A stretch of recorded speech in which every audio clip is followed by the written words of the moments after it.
para pemirsa di seluruh tanah air maupun yang berada di luar negeri, karena saya yakin juga kegiatan ini ditonton oleh masyarakat kita yang ada di luar negeri.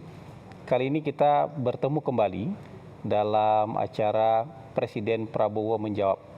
Dan ini merupakan kegiatan kedua yang dilakukan oleh Presiden Prabowo. Dan kali ini kita sudah bersama dengan Presiden Prabowo bersama 6 orang yang diundang untuk berdiskusi dan bertanya jawab dengan Bapak Presiden. Terima kasih Pak Presiden sudah menerima kami di sini. Beberapa expert yang mungkin bisa dikatakan ini par excellence Pak Presiden. Jadi orang yang termasuk yang paling top di bidang masing-masing. Dan terima kasih banyak Pak Presiden sudah menerima kami di sini untuk melaksanakan diskusi dan tanya jawab lah dengan Presiden. Dan mungkin karena ini orang-orang par excellence, mereka mungkin kan mewakili keingintahuan paling dalam dari masyarakat Indonesia. Dan menggalinya juga mungkin agak dalam Pak Presiden. Jadi siap-siap juga Pak Presiden kayaknya ditanya oleh mereka. Mungkin nanti akan saya perkenalkan masing-masing kepada pemirsa yang di rumah. Kalau Pak Presiden mungkin sudah familiar dengan tamu-tamu yang ada di meja bundar ini. Oh ya, meja bundar ini meja bersejarah ini. Karena banyak sekali keputusan strategis di Republik yang lahir dari meja ini. Di sebelah kanan Pak Presiden ada Mbak Eno, nama lengkapnya Mbak Retno Pinasti, pernah menjadi jurnalis Voice of America, ya. Kemudian sekarang menjadi Pemret di Liputan 6. SCTV dan Indosiar. Nah, Pemret di SCTV dan Indosiar. Mbak Reno udah beberapa kali ke sini ya. Ini bukan kali pertama. Ya, untuk tanya jawab dan diskusi dengan Presiden bukan kali pertama. Iya, terima kasih. Di sebelah Mbak Reno ada, kita manggilnya Bang Celi, Bang Rizal Malarangeng. Jadi dulu Pak, waktu saya masih awal-awal lulus itu, berapa kali hadir ke acaranya Pak Billy Dahl, Indonesianis dari Ohio. Jadi kalau kita iseng-iseng nanya, siapa murid beliau paling pintar? Jawabannya nggak pernah geser Pak. Rizal Malarangeng. Jadi kalau kita sodorkan nama lain, nggak, tetap Rizal Malarangeng. Kemana sekarang? Politik masih di Columbus, masih sehat, 86 tahun. Iowa ya? Ohio State. Columbus, Ohio State State University. Tempatnya JD Vance. JD Vance. Oh iya. Benar. Oke, Presiden. Oh iya. JD Vance. Dia orang Kentucky tapi sekolah di Columbus, Ohio. Kan tetanggaan. Oh, di Ohio State University. Ohio State University, the largest state university in the US. Oh iya, Ohio State. Dan berikutnya, wah ini pendidikannya agak ngeri-ngeri sedap. Bang Bosman Mardiguwowi. Ternyata kuliahnya criminal mind, Pak. Oh ya? Kita harus hati-hati. Di mana? Di mana sekolah? San Francisco State. San Francisco State. Iya. Kriminologi. Criminal mind. Lebih advance lagi, criminal mind, forensic investigator. Oke. Itu apa ya? Psychology. Applied psychology. Oh, applied psychology. Jadi faculty of psychology kalau dia. Betul. Tadi saya bercanda sama beliau. San Francisco. Saya bercanda sama beliau. Penting, harusnya di KPK dia. Penting kuliah. Saya pikir harus jadi konsultan khusus presiden. Nah, yang aku heran, orang sudah kaya raya masih mau nyuri itu saya heran. Jadi dia harus jelaskan. Harus dicek tuh mainnya kriminalnya seperti apa itu.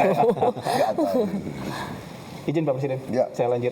Ini Mas Muhammad Faisal, Direktur Center of Reform on Economic Indonesia, CORE.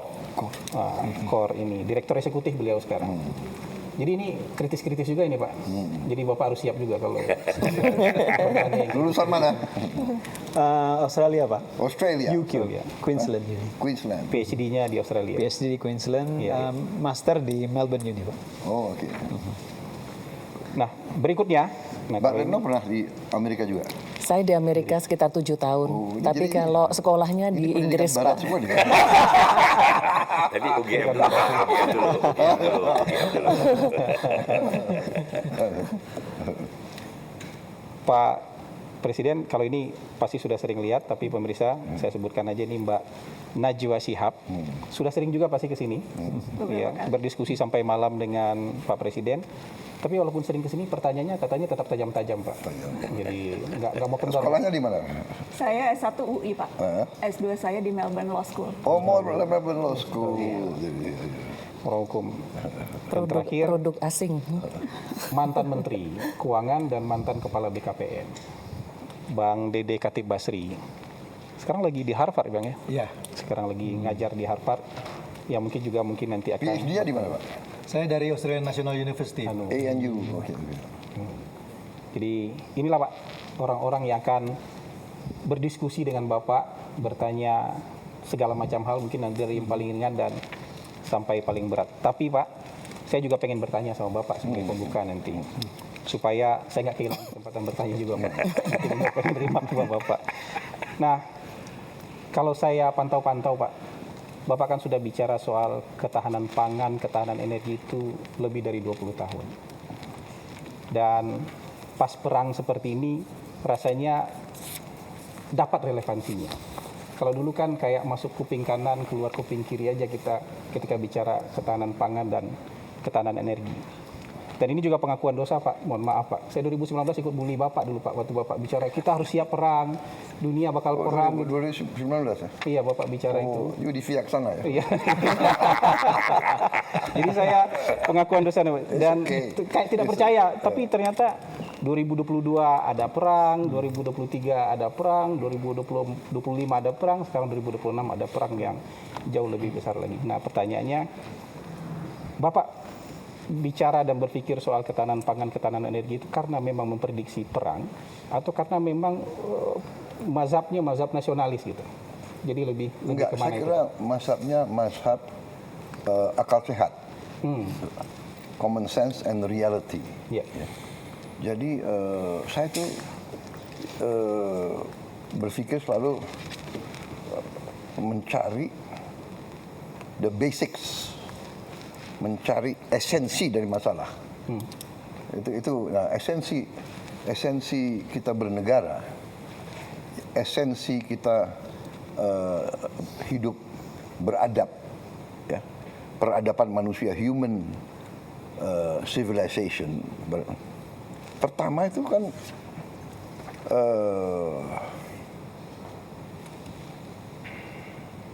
pangan, makan. It's a basic need. Kalau psikologi kan Maslow, basic need. Pertama, ya kan,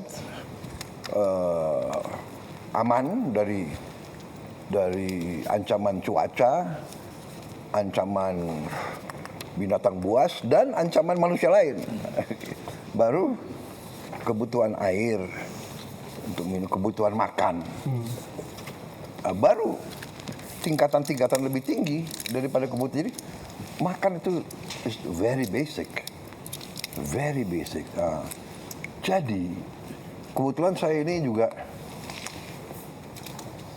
saya suka baca sejarah dan juga latar belakang saya sebagai prajurit, sebagai perwira ya mendorong saya terus belajar sejarah. Dan di situ saya lihat common denominator, masalah yang azazi selalu adalah pangan. Iya kan? Perang, awalnya perang antara kelompok manusia dan kelompok manusia adalah rebutan pangan. Rebutan daerah di mana ada banyak binatang berburu, atau rebutan sumber air, atau rebutan lahan yang sangat subur. Oh, ternyata di lahan itu, di lembah itu banyak rusa-rusa suka makan di situ. Berarti rumputnya subur. Aku ingin kuasai lembah itu. Tanya ada suku lain, perang, rebutan. Jadi itu yang mempengaruhi saya, sehingga saya lihat kalau kita ingin merdeka, kita harus jamin sumber pangan. Itu juga yang disampaikan oleh Bung Karno kan. Bung Karno begitu dia mimpin Indonesia baru merdeka, yang dia urus sebetulnya ya pangan, pertanian. Dia yang bikin IPB, dia yang selalu ngomong the hungry stomach cannot wait. Iya betul. Iya kan? Jadi itu sebetulnya bukan ya itu. Jadi waktu itu saya berbeda pandangan dengan mazhab atau kelompok yang berpikir oh dengan globalisasi, efisiensi kita bisa belanja aja dari mana saja. Ternyata nggak bisa. Iya, iya. Satu juga perkembangan sains dan teknologi membuat bumi kita sebenarnya semakin kecil. Kalau 200 tahun yang lalu perang di Eropa nggak pengaruh untuk kita. Iya, iya, iya. Iya kan? Biar aja Inggris sama Jerman perang, Prancis sama ya. Sekarang perang di mana saja berpengaruh. Gitu loh. Terasa Pak. Iya, perang Ukraina. Harga pangan naik di dunia. Karena Ukraina penghasil gandum, jagung yang terbesar, Rusia juga, ya kan? So bumi yang semakin kecil, the world gets smaller, ya kan? Because of technology. Kita interconnected. Kejadian di satu tempat berpengaruh kemana-mana. Apalagi nuklir, apalagi nuklir, ya kan? Iya. Saya kira itu, Pak Hasan. Iya, iya, iya. Jadi apakah Bapak waktu itu sudah 20 tahun lalu sudah berpikir akan ada perang? Oh, begini. Sad to say, sangat sedih bahwa memang sifat manusia itu selalu ingin dominasi yang lain. Ini sifat hakikat manusia. Dengan dominasi dia bisa menentukan kan. Yang tadi saya katakan, oh lembah di situ lebih subur dari lembah saya mau kuasai itu. Iya, iya. Oh, lereng itu sumber airnya banyak, saya sumber airnya kurang, saya mau kuasai itu. Iya, iya, iya. Jadi kalau kita baca sejarah ribuan tahun, manusia condong selalu perang. Nah, perang adalah destruktif. Kita mengerti bahwa perang itu sangat jahat. Perang itu destruktif. Perang itu harus kita hindari at all cost. Iya. Tapi kalau kita terlalu naif, kita terlalu baik, kita nggak mau siap untuk perang, kita nggak mau belajar perang, kita nggak mau melengkapi diri untuk perang, kita justru akan Diperangi. dihabisi. Itu sejarah dunia. Ya itu akhirnya yang kita kenal sekarang dengan hukum Thukydides, ya kan? The strong will do what they can, the weak suffer what they must. Yang kuat akan berbuat sekendak hatinya, yang lemah harus menderita. Itu sudah menjadi semacam adagium. Hukum alam jadinya. 2500 tahun. Si Thukydides ini ahli sejarah Yunani yang menulis buku 2500 tahun yang lalu. Dia cerita tentang perang antara Sparta dan Athena. Tapi itu pelajaran yang diajarkan di mana-mana. Iya. Kalau nggak salah itu salah satu wajib baca untuk hampir semua yang mau jadi jenderal di tentara-tentara maju. Belajar Thukydides. Iya, iya, iya. The strong will do what they can. Jadi ada lagi pelajaran ya dari ahli sejarah lagi, ahli sejarah Romawi, Vegetius, sekitar sama itu 2500 tahun. Rupanya dari situ sudah mulai tulisan-tulisan tentang perang. Vegetius dia kasih pelajaran sic vis pacem para bellum. Siapa yang mau damai? Sic vis pacem, kalau kamu mau damai, Harus siap. bersiaplah untuk perang. Siapa? Nah, yang kita lihat sekarang yang kita soal politik, saya tidak ikut-ikut ya politik. Tapi kalau dari segi kita lihat perang kemarin terakhir ini yang sedang berjalan, Iran lawan Amerika dan Israel, harus kita akui, Iran tuh persiapannya lama. Ya. Dan dia sendiri mengatakan, kami sudah siap perang ini sudah puluhan tahun. Dia kan dia di embargo ya, dia di 79. sanction berapa tahun itu? 79, 47 Hampir tahun. 79 kan mulainya. 47 tahun, Pak. 47 tahun. Iya. 40 tahun di embargo loh. 47 tahun dikasih sanksi. Bertahan dia. Ada banyak pro dan kontra tentang rezimnya dan sebagainya ya, tapi bahwa dia berani dan siap perang lawan kekuatan sangat besar. Iya, iya, iya. Dan dia bertahan nih sudah hari ke berapa? 17 ya? 17. Dan menyerang juga Pak, bukan hanya bertahan. Menyerang. Iya, tapi dia menyerang sesudah diserang. Iya. Enggak, maksudnya punya kemampuannya itu. Iya. Jadi di 47 years dia bukan diam, dia benar-benar persiapan. Mempersiapkan diri. Karena yakin itu akan pasti terjadi. Iya, iya, iya. Iya.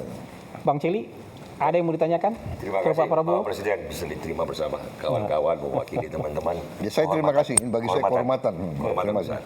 Ini sebenarnya kita sudah memulai tapi dengan pertanyaan ringan dulu Bapak Presiden karena sudah mulai berat supaya kan masih panjang malam. Masih panjang. Biar lebih ini sedikit yang lebih ringan barangkali kan banyak persoalan dunia, Bapak juga punya passion geopolitik, belum lagi persoalan dalam negeri. Pertanyaan yang barangkali tidak kurang penting ya, bagaimana proses sehari-hari tokoh sejarah yang sedang berlangsung cepat itu mengambil jarak dan santai mengedurkan, karena kalau Churchill misalnya Bapak kan di tengah Perang Dunia Kedua pun dia minta izin jangan sampai jam tidur siang saya terganggu. I know it's a war but I need to rest so I can think better. Iya, iya. Kalau ada waktu kosong sedikit melukis dan ngasih makan angsa. Iya. Kalau Ronald Reagan tidur siang juga sama, Iya. baca komik dan menunggang kuda. Seorang Prabowo seperti apa Bapak dalam mengambil jarak dan Saya terus terang aja ya, saya anggap tidur itu penting. Tapi kalau saya teknik agak lain. Saya itu bisa tidur di mana saja. Di mana saja, kapan saja. Ya. Jadi mungkin ini ilmu saya dapat di tentara. Jadi bagi saya umpamanya naik mobil, saya bisa tidur. Naik helikopter, saya bisa tidur. Naik pesawat, saya bisa tidur. Kalau saya antara 2-3 pertemuan, saya masuk 10 menit, 15 menit, saya tidur. Bagi saya 15 menit is nge-charge gitu loh. Jadi lebih power Apalagi nap 20 ya? menit. My ideal actually is 30 menit. Jadi kadang-kadang antara meeting sama meeting, aku minta jeda setengah jam gitu. Saya tidur gitu. Kalau malam saya ini night, jadi kadang-kadang saya tidurnya jam 1. Tapi jam 3 saya bangun lagi. Kenapa? Ini masalahnya nih, teknologi ya kan. Kan ada YouTube. Iya kan? Bapak ikut juga YouTube untuk Ikut dong, saya harus perkembangan apa terakhir yang terjadi. Iya, iya, iya. Kan kita ini beda 4 jam sama Timur Tengah, Iya. 3 jam. Habis itu sama Amerika sekian jam. Jadi saya harus ikuti apa yang terjadi. Dan itulah mungkin yang membuat saya itu always a bit up to date. Iya, iya. Begitu. Jadi saya ingat waktu itu saya di Singapura. Shangri-La Dialogue. ya. Nah, karena saya punya kebiasaan jam 3 saya bangun, saya buka YouTube. Jam 3 di Singapura ya. Itu kalau nggak salah di Washington DC 3 pagi itu 3 siang. 3 sore. Iya. Around 3 siang ya. Di Washington. Di situ kalau nggak salah at that time Presiden Biden, Presiden Biden baru ngomong sesuatu gitu loh. Tentang kalau nggak salah Palestina atau apa. Karena saya langsung baca waktu saya jam 9.10 pidato, saya yang pertama Menyampaikan. menyampaikan tanggapan saya terhadap pidatonya Biden gitu loh. So, ya kan itu. Berkah sepertiga malam terakhir ini, Pak. Jadi memang itu Gitu Pak ya. itu ya. Jadi saya kalau Winston Churchill memang dia bisa mungkin ya. Karena tempo tahun 40-an, 50. Ya, betul, belum ada YouTube Pak. Iya, dan perkembangannya kan begitu. Iya. Tapi hebat dia memang benar. Saya kira benar. Jadi saya dulu waktu di tentara. Jadi begini, ada fenomena dan kita sering diejek oleh bangsa-bangsa lain, terutama bangsa Barat. Bangsa Barat, bangsa kulit putih, anggap orang Indonesia, orang pribumi itu pemalas. Ini ada tulisan-tulisan mereka. Waktu kami turne istilah mereka, turne ke desa-desa, kami selalu lihat pribumi itu tidur. Jam berapa dia turne? Dia turne jam 11, jam 12 siang. 12 siang, matahari di puncak. Siapa yang mau ke sawah ya, Pak? Ini bukan soal malas. Ini adalah kearifan dari nenek moyang kita. Kita diajarkan. Saya anak muda, saya di tentara diajarkan. Jam 12 berhenti kegiatan. Kita di tentara jam 12 berhenti kegiatan. Jam 11 kadang-kadang di semua asrama itu bendera hitam keluar. Ini puncak kepanasan. Kalau kita di luar heat stroke. Jadi kearifan nenek moyang kita, kalau kita kerja jam 11, jam 12, mati. Heat stroke. Jadi kalau si Belanda datang, orang pribumi tidur, ya ini menghindari itu. Tapi dia tidak lihat. Si pribumi itu jam 4 bangun, dia sudah kerja di sawah jam 5 pagi. Betul. Kan begitu. Baru istrinya bawa makan tuh jam 9, jam 10. Baru kembali, ya dia memang tidur siang. Tidur siang itu survival instinct. Strategi kebudayaan. Iya, survival instinct. Saya pernah kedatangan seorang, waktu saya udah keluar dari tentara, saya masuk bisnis, saya kedatangan ini. Seorang, nggak tahu orang Inggris, banker, beautiful suit, datang di kantor saya, dia bikin joke. Dia bikin joke terhadap orang Indonesia. Ya, I don't know. I think you Indonesians, your hobby is sleeping. Dia bilang. Aku untung udah pensiun kan. Apa dasarnya? Dia bilang, you know, every time I see my driver, he's always asleep in the car. Dalam hati saya bilang, baru saya jawab, do you know, have you asked your driver where he lives? Do you know some of them live in Sukabumi? To go to Jakarta, he wake up 3 o'clock in the morning, take a bus. The bus is 3 hours. To get to your house at 7 o'clock or 8 o'clock. Jadi dia nggak tahu kenapa. Survival instinct juga. Yang penting waktu when he drive for you, he's not sleeping, right? Jadi orang itu pinter. Ada kesempatan saya istirahat. Loh ini loh. Ya ini kadang-kadang dia nggak itu salah kalau cultural apa ya? Cultural arrogance. Adaptation kan. You live, everything is air conditioned, air conditioned car, air conditioned office, air conditioned hotel. Ya inilah. Jadi tapi tidur sangat penting. Siap. Untuk semua mereka yang diambil posisi kepimpinan harus cukup tidur. Silakan. Mau jam 8, yang paling bagus saya dengar tidur harus jam 9. Saya dengar. Yang paling sehat jam 9, bangun jam 4, jam 5, jam 6. Tapi nggak bisa update berita tengah malam. Nggak tahu ini apa ya? Ini sudah biar news junkie. Iya kan? Iya, right? Kita ini sudah kena lah itu, benar nggak? What's happening? Katanya anak-anak muda sekarang Ya kan terlalu tergantung gadget ya. Iya, betul. Sangat tergantung. Dan harus karena katanya ada detox gadget katanya. Ya. Ada Masuk ke penelitiannya, Pak. masuk kemana nggak boleh bawa gadget. Nggak boleh. Penelitiannya adalah misalnya di Amerika, Eropa sekarang, rata-rata 8 jam sehari mereka di exposed to Ke gadget. 8 hours a day. That's a long time in your life. Iya. Saya kalau lihat ikan itu saya punya staff lagi duduk habis apa ini berjam-jam. Iya, iya. Dan jago ya dia punya tag ini, tangannya ya. Dia bisa kirim WA luar biasa itu. Teknologi jempol gitu Pak. Itu jempol. Bawa aja, Moderator bawa boleh generasi. tambah satu yang Mungkin nanti di series atau ganti nanti dulu? kita Siap, Bang ya, siap, nanti kita siap, keliling. siap. Moderator Pak, Iya. ikut. Yang Ini Mbak Reno belum? iya, yang kedua Mbak Reno Iya. Bang rencana. Oke, oke, Bapak oke. ada feeling ternyata yang kedua emang. Udah dibocorin loh jangan-jangan. Jadi, memang dalam susunannya saya nggak bohong Pak. Susunannya memang susunannya Mbak Eno. Nah sekarang kesempatan kedua kita kasih ke Mbak Eno untuk menyampaikan pertanyaan ke Pak Presiden. Baik. Silakan Mbak Eno.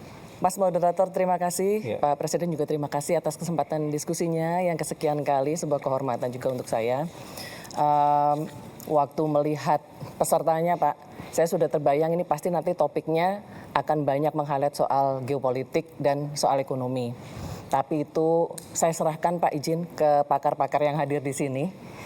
Justru saya ingin menyoroti pidato Bapak beberapa hari lalu Pak. Waktu ulang tahun Danantara yang pertama.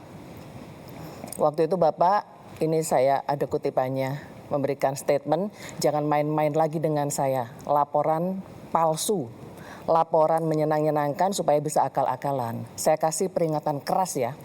Nah, terkait ini, boleh kasih konteksnya Pak.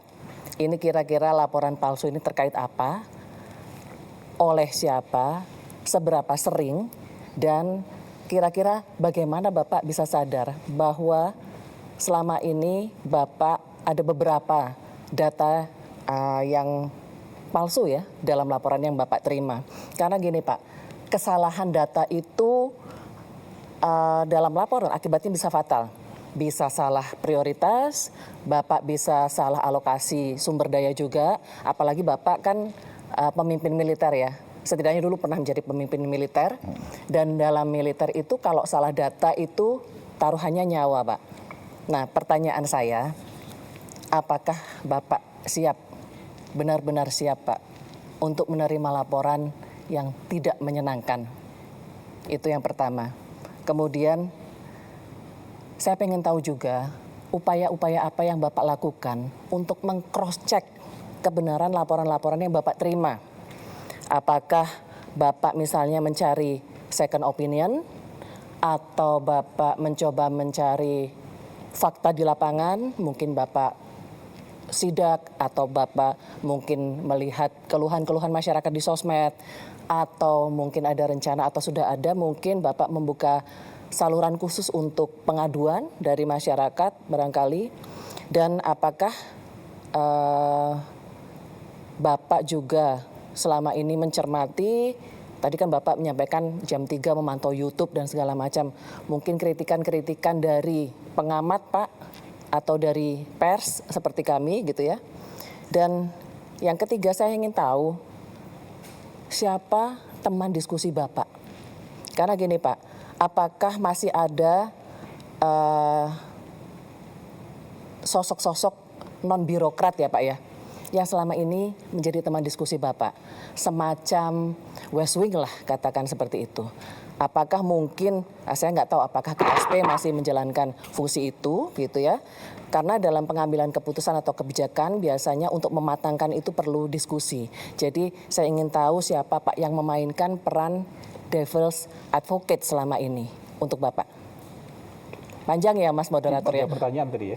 3 ya, tapi satu topik ya. Baik, jadi kita ini, apalagi saya selalu katakan saya sudah lama jadi orang Indonesia.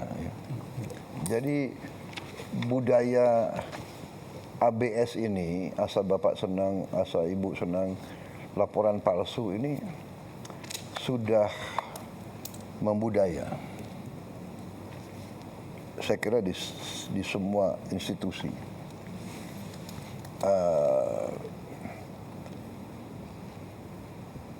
this is part of our problem. Ya, benar. Kalau salah informasi, ya keputusan tidak baik, ya kan. Dan ini masalahnya, ya. Sehingga kita harus punya mindset untuk waspada terhadap setiap laporan.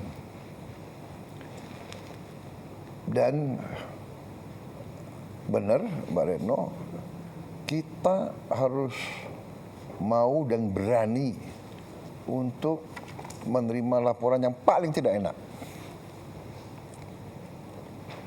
Dan benar, saya suka monitor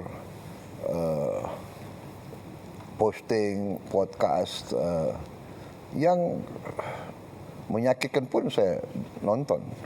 Karena saya anggap walaupun dia nyerang begitu dengan cara yang tidak baik, umpamanya ya, dan kadang-kadang saya ambil kesimpulan, oh ya, dia hanya motivasinya hanya dendam aja, nggak apa-apa. Tapi bagi saya ini, bagi saya itu adalah justru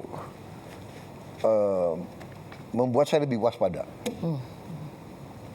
Jadi saya sebetulnya walaupun kurang ajar ya, tapi oh ya saya harus lebih waspada. Baru saya cek, ya kan? MBG diserang, cek, saya langsung cek. Panggil kepala BGN dan saya terus cross check. Saya kirim orang-orang saya ngecek. Saya kira kalau nggak salah ya, mungkin saya bisa cek langsung malam ini. Dari sekian puluh ribu dapur sudah kita tutup lebih dari 1.000. Lebih dari 1.000. Iya kan?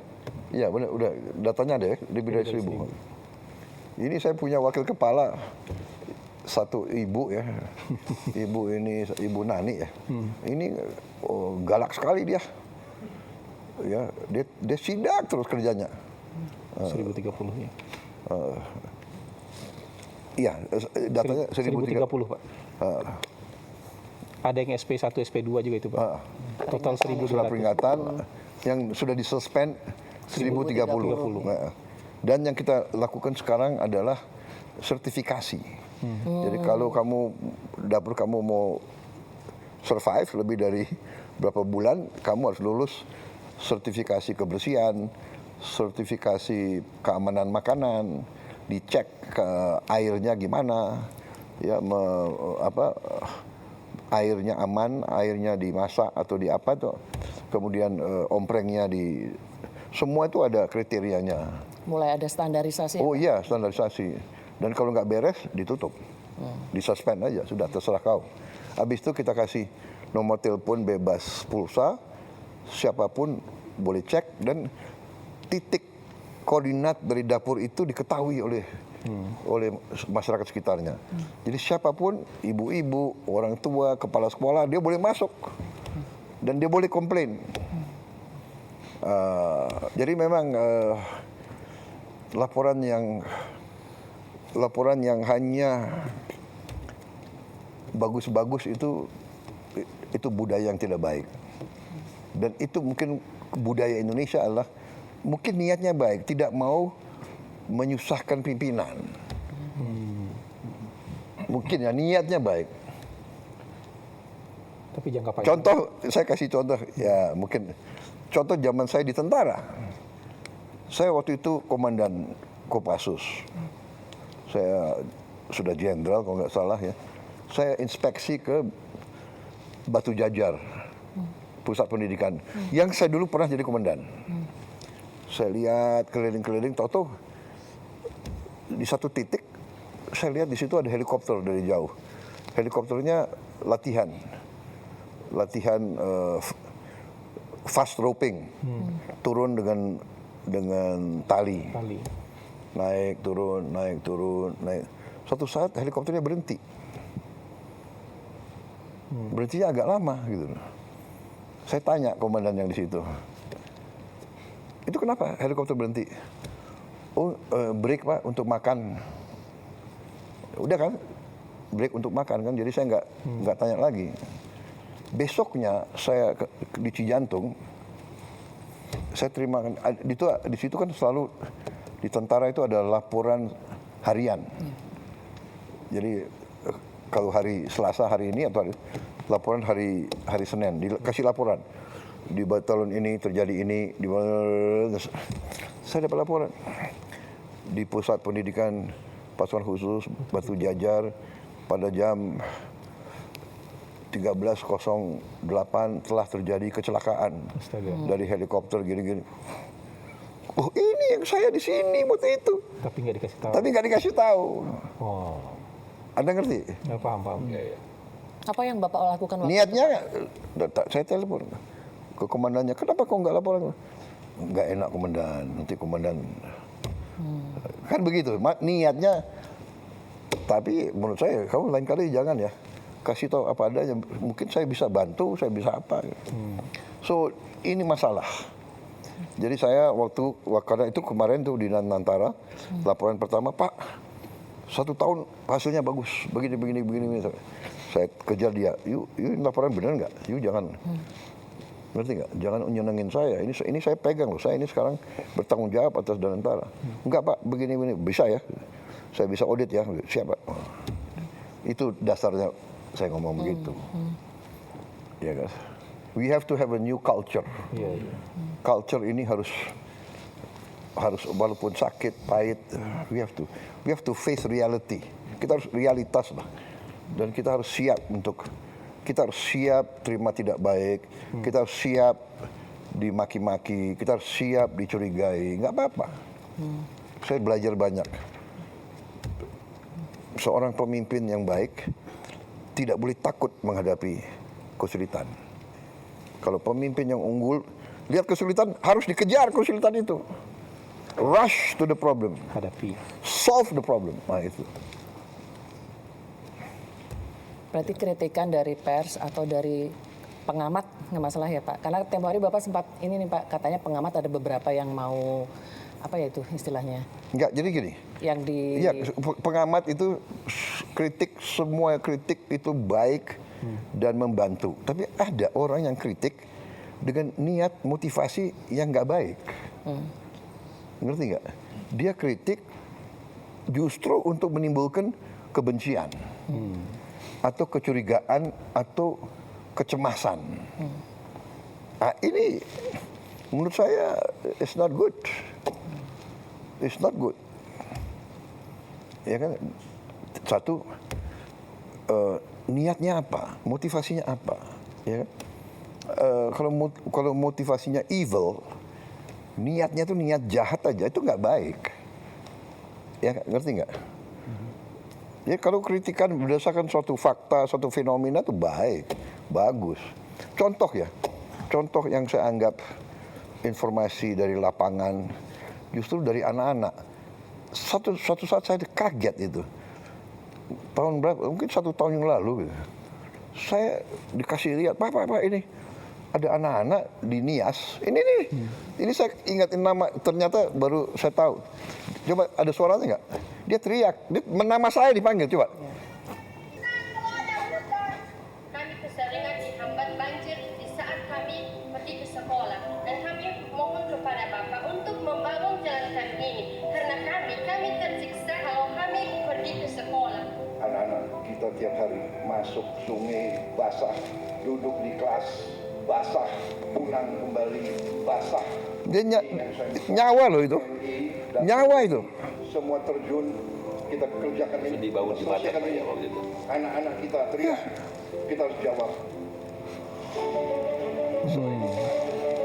Sekarang kita akhirnya terpaksa di desa. Presiden Republik Indonesia dengan ini meresmikan 77 jembatan Bailey, 59 jembatan Armco, dan 82 jembatan perintis. Terima kasih atas semua bantuan. Orang yang sama. Ada sama. 1 tahun kemudian itu. Sekarang Ini viral kami ini, tidak Pak. ulang lagi dan tidak membuka sekolah lagi kalau kami pergi ke sekolah. Sekarang saya tidur lebih lega karena anak-anak di desa-desa terkecil tidak perlu lagi menyeberangi sungai dengan keadaan bahaya terhadap keselamatannya. Ya misa namanya. saya tanya Yamisa ini, anaknya berani ya, polos gitu. Tapi minta tambah lagi kan Pak dia? Nggak cukup dari jembatan katanya. Oh, ya minta lagi dia bilang. Dia minta MBG. Desa kami belum dapat MBG, kebayangkan tuh. Yang tapi saya berani. Berapa jembatan? Dan yang saya sedih ya, Puluhan. kalau you dengar itu, sampai Yamisa kelas berapa? Sekarang saya kelas 12. SMA. Kamu mau kemana nanti? Orang tua kami miskin. Saya ingin belajar, tapi orang tua kami miskin. Tidak mampu Bapak. Saya udah perintahkan, apapun terjadi, kasih beasiswa sekolahkan anak itu. Iya kan? Iya. Karena saya ini punya filosofi hidup dari dulu. Kalau Anda bisa bantu banyak orang, bantu banyak orang. Kalau tidak bisa bantu banyak orang, bantu beberapa orang. Kalau tidak bisa bantu berapa orang, bantu satu orang. Kalau satu orang pun Anda tidak bisa bantu, jangan bikin susah orang lain. Penting. That's my philosophy. Iya. Jangan bikin Saya susah ajarin orang semua. lain. Saya ajarin semua. Lingkungan saya. Kalau kamu lihat ada orang sulit, berhenti. Apa yang kau bisa bantu? So, itu jawaban saya benar. Semua kritikan baik, tapi kalau kritik berdasarkan suatu kebencian dan kok mengada-ada dan kok tidak punya data, itu menurut saya kurang baik. Itu filosofi saya. Jadi, tapi tetap aja saya terima, saya anggap itu baik untuk saya, benar nggak? Tetap ditonton ya Pak? Tetap ditonton. Tetap ditonton, tetap. Tapi kalau saya lihat ini nggak ada gunanya, saya tinggalin. Tapi saya tangkap dulu gitu loh, iya kan? Pak, yang memainkan peran devil's advocate selama ini siapa? Oh banyak, saya hampir. Jadi orang-orang dekat saya itu sudah ngerti bahwa justru yang saya ingin tahu adalah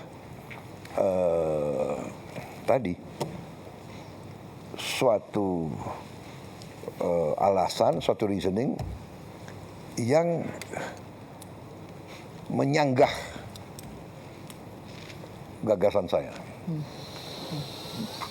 Dan saya kira itu pendekatan yang benar. Kalau pemimpin kumpulin pendapat saya begini, itu rata-rata semua akan setuju. Tapi kalau saya mengatakan masalahnya apa, solusinya apa, kesulitannya ini, apa solusinya? Seperti jembatan, sebetulnya, maaf ya, dana desa sudah kita keluarkan ke desa. Dan jembatan-jembatan yang gantung itu harganya 300 juta, 400 juta, 500 juta. Katakanlah yang 100 meter panjang, paling 800 juta ada. Dan mereka terima 1 miliar 1 tahun. Kan bisa dia cicil 3 tahun, 4 tahun, jembatan yang bagus pun. Iya betul. Tapi sudahlah, saya tidak mau tanya kemana dana desa, sudah anak-anak teriak. Dan langsung gitu, Bapak Prabowo, balik nggak apa-apa. Iya. Dia teriak, saya harus jawab. If I can do something, benar nggak? Ya, alhamdulillah. Sekarang saya bikin satgas jembatan, selain yang daerah bencana, dia laporkan bahwa yang paling mendesak kurang lebih 3.000 titik. Besar sekali. Tapi insya Allah awal 2027 selesai 3.000. Semua provinsi Pak ya? Semua provinsi. Iya. Nasional. Oke. Siap. Cukup Mbak Eno sementara ya, round 1. Siap. Kita mungkin masuk ke tema ekonomi Pak. Agak berat lagi. Silakan. Silakan Bang Dede Basri. Terima kasih moderator. Terima kasih Bapak Presiden. Mungkin saya berikan sedikit konteks Pak, karena ini concern saya. Saya itu melakukan penelitian mengenai... Maaf ya, kan ini diskusi ya. Gak usah setiap saat Bapak Presiden nanti Anda gak enak, ya kan, udah kan? Mas Prabowo gitu, bener gak? Janganlah Pak. Ini di luar jam ya. Apa saya buka ini kali ya? Gak ada yang berani Pak. Justru kalimat kita nggak keluar nanti kalau gitu. Nggak tahu saya, bener gak ya? Kayaknya sekat gitu loh. Aku lebih senang itu anak itu Yamisa, Pak Prabowo. Dia nggak bilang Bapak Presiden kan? Hah? Kadang-kadang ya anak-anak itu lebih polos ya. Iya betul. Hah? Aku kadang terharu gitu. Betul, betul. Kamu mau belajar apa? Saya sih mau studi Pak, mau jadi dokter. Tapi orang tua saya nggak mampu. Aduh. Saya udah kasih tahu staf saya. Pokoknya dia harus sekolah. Iya, iya, iya. Tidak boleh orang tua tidak mampu, anak yang nggak boleh. Itu apa ya motivasi saya itu. We have to create suatu bangsa Indonesia yang ya kan, anak orang paling miskin pun harus bisa sekolah. Sebenarnya itu Undang-Undang Dasar 45. Ya, betul. Ya. Saya lanjutkan Pak ya. Ya. Jadi saya melakukan penelitian Pak mengenai social unrest Pak, unjuk rasa di berbagai negara di dunia. Kenapa dalam 25 tahun terakhir itu unjuk rasa frekuensinya makin banyak Pak? Temuan yang menarik itu adalah ada hubungan yang sangat kuat antara menyusutnya kelas menengah dengan unjuk rasa. Itu terjadi di Latin Amerika, di Southeast Asia, termasuk di Indonesia, Pak. Ya. Nah, data kita yang terakhir itu menunjukkan sepanjang 2019 sampai 2024, Ya. itu kelas menengahnya menyusut, Pak. Ya. Nah, kita kalau lihat dari angka pengangguran, betul angka pengangguran kita itu turun, Pak. Ya. Tetapi sekarang tingkat pengangguran tertinggi adalah mereka yang educated. Ya. Apakah itu tamatan universitas, SMA, SMK. Nah, ini problem baru nggak hanya unik di Indonesia, di seluruh dunia, Pak. Karena pertumbuhan ekonomi itu menciptakan lapangan kerja, tapi informal, Pak. 80% dari lapangan kerja yang tercipta tahun 2019 sampai 2024 itu informal, Pak. Dan upahnya itu sekitar $120 sebulan. Nah, Bapak bisa bayangkan, mereka terdidik, mereka muda, mereka punya informasi, YouTube segala macam. Ini kemudian bisa jadi potensi dari social unrest. Dulu di tahun 90 Pak, isu inequality itu mungkin samar buat orang. Tapi dengan sosial media itu berubah menjadi daily reality show Pak. Karena dia bisa lihat bagaimana cara hidup orang. Nah karena itu saya concern ya, kalau penciptaan lapangan kerja kita ini informal, ini bisa jadi soal ke depan. Apa yang kira-kira Bapak Presiden akan lakukan untuk address supaya lapangan pekerjaan ini yang tercipta adalah lapangan pekerjaan yang decent, Pak. Tidak hanya sekedar create jobs, but create good jobs. Mungkin itu, Pak. Justru inilah yang saya sedang lakukan. Justru ini. Makanya saya menyampaikan waktu saya maju sebagai presiden, saya tidak bicara lagi pembangunan bangsa. Saya bicara transformasi bangsa. Yang terjadi adalah deindustrialisasi. Yang terjadi adalah uang Indonesia tidak tinggal di Indonesia. Saya ingin hilirisasi. That's the only way. Kita tidak boleh ekspor lagi bahan mentah. Kita harus mengolah bahan mentah itu menjadi turunan produk industri yang bernilai tinggi. Di sini nanti bisa anak-anak muda yang pintar-pintar bekerja. Create good job. Saya akan buka pabrik mobil. Kenapa kita harus jadi pasar mobilnya orang lain? Kenapa? Karena will. Dengan segala hormat, Korea, sumber alam Korea apa? Coba periksa. Kita punya sumber alam semua untuk bikin mobil, tapi dia sudah puluhan tahun lebih dulu dari kita bikin mobil. Kita punya timah, kita punya boksit untuk alumina, diolah menjadi aluminium jadi mobil. Tapi kita nggak bikin processing boksit. Prosesnya nggak ada. Jepang tidak punya boksit. Dia bikin mobil terhebat. Iya kan? Jadi ini Pak Kati, this is what we have to do. Makanya saya bikin buku transformasi bangsa. Saya katakan strategi transformasi bangsa. We have to transform. There's no other way. untuk kita industrialisasi, kita harus melakukan ratusan pabrik. Itu yang kita sebut pohon industri. Dan kita sudah map out. We have a plan actually. Pohon industri untuk semua komoditas penting yang kita punya. Kelapa saja ternyata di negara manapun dianggap suatu miracle crop. Minyak VCO, virgin coconut oil, itu dianggap anti cancer. Di Amerika saya punya teman-teman jenderal-jenderal Amerika, dia minum tablet virgin coconut oil yang dibikin bubuk jadi tablet. Tiap makan dia minum itu. Harga kelapa itu tinggi sekarang. Kita baru punya 1-2 pabrik kelapa. Selama ini kita ekspor kelapa gelondongan. Kelapa. Hampir semua komoditas. Ya, kita punya kopi terbaik. Tapi kita import Starbucks, ya, Nestle, Nescafe, iya kan? Kita punya coklat terbaik. Tapi kita import, kita makan KitKat, kita makan Cadbury, iya kan? This is what we have to do.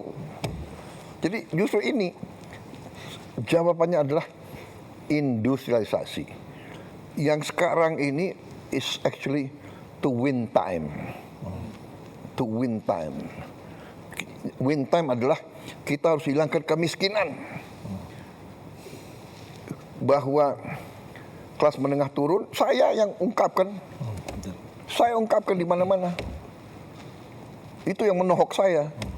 Saya tadi bangga juga 7 tahun pertumbuhan 5%. Tahu? Loh, pertumbuhan tapi orang miskin tambah. Kelas menengah kurang kok. There's something wrong with the system. Yeah. So you're exactly correct. We have to industrialize. And now it's not even industrialization. Now it's science. STEM. Ya kan? Contoh, kita kekurangan 100, kalau tidak salah 120.000 sampai 140.000 dokter. 140.000 dokter kurang. Dan kita memproduksi, menggraduate tiap tahun paling 9.000 sampai 10.000 dokter tiap tahun. Top. Artinya kita harus 14 tahun nunggu baru terpenuhi. 14 tahun akhirnya yang tua-tua pensiun juga gitu loh. Jadi we will never, kalau kita nggak ambil tindakan drastis.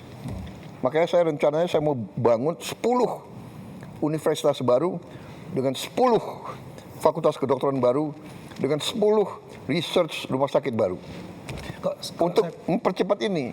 Pak, saya boleh sedikit, Ya, Pak ya? ya. Problem dengan industri kita tuh competitiveness. Karena di sini, Pak, terus terang aja, uang nggak masalah, tapi masalah jadi uang, Pak. Jadi karena persoalannya di-create oleh birokrasinya begitu banyak. Bapak willing untuk lakuin deregulasi nggak, Pak, untuk itu, Pak? Oh, harus. Deregulasi harus.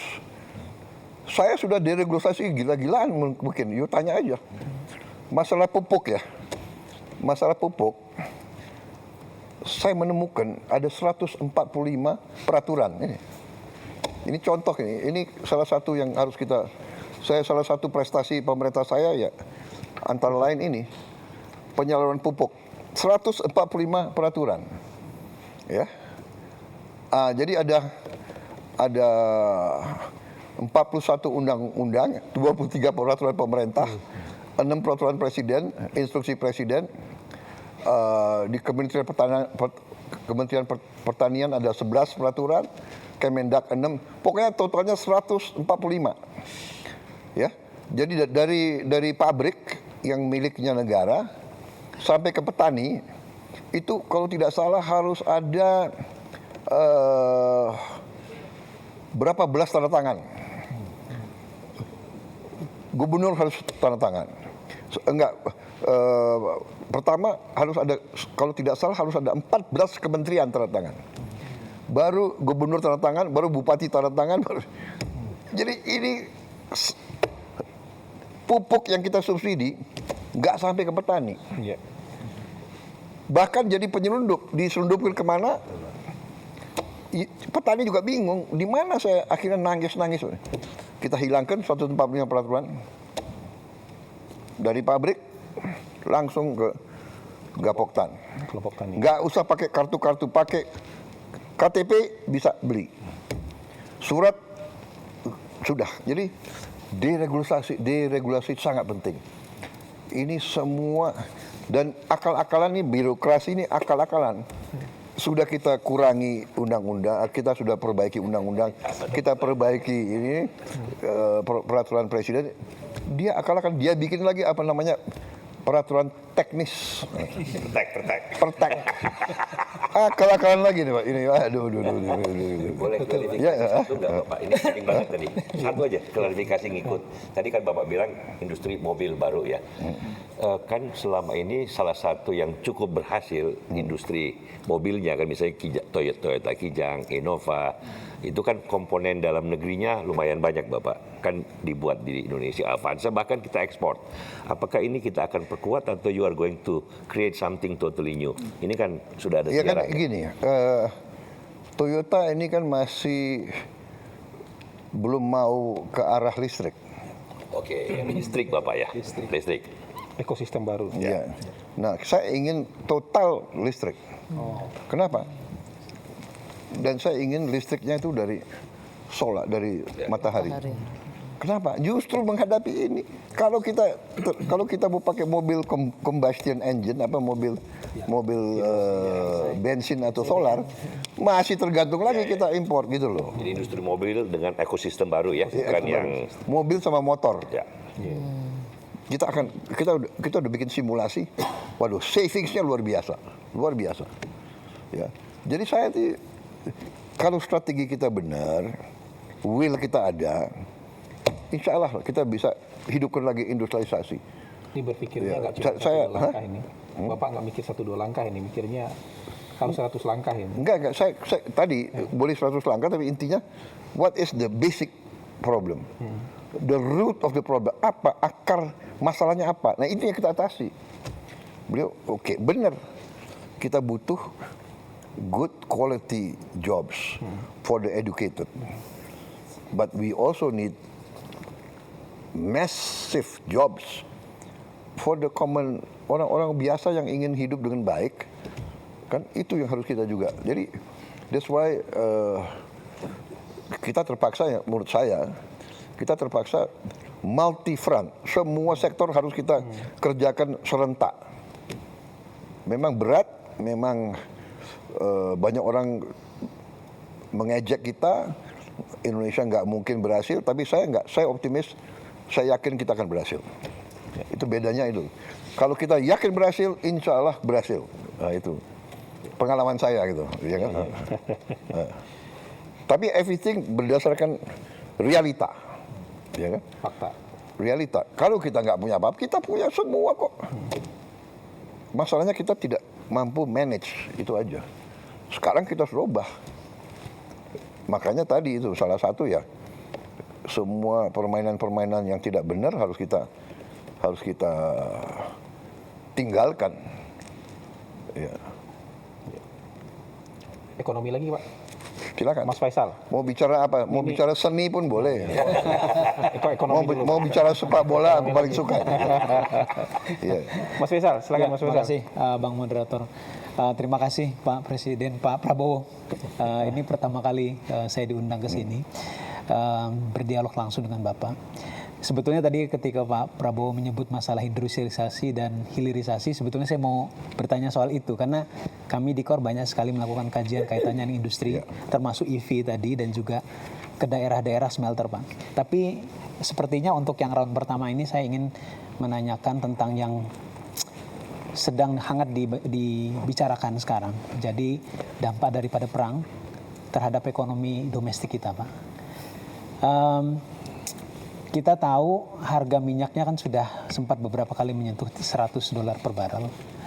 Rupiah juga sudah sempat menyentuh 17.000 per US dollar.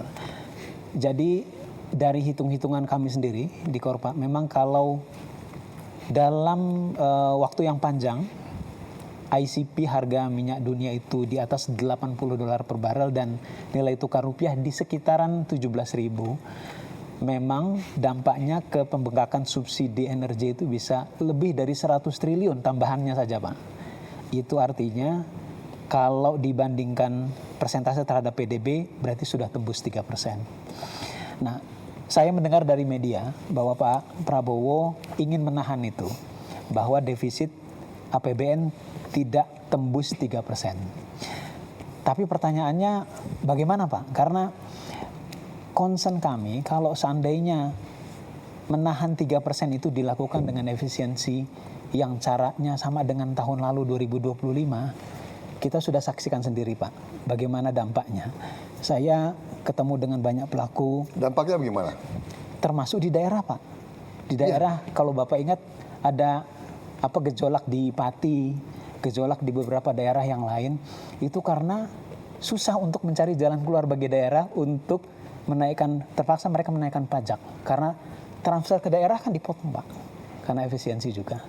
Nah, jadi apakah cara untuk efisiensi yang Bapak ingin lakukan sama, ataukah mungkin ada cara yang lain, Pak? Misalnya contohnya begini, Pak, apakah ada terpikir cara untuk refocusing misalnya, Pak, ya, termasuk misalnya mengalihkan sebagian daripada program-program yang sudah ada yang banyak alokasi anggarannya, termasuk mungkin program prioritas, ke pos-pos yang sifatnya tanggap darurat ini, Pak. Oke, saya jawab. Iya, Pak, silakan. Pertama, tolong Anda cek Ya.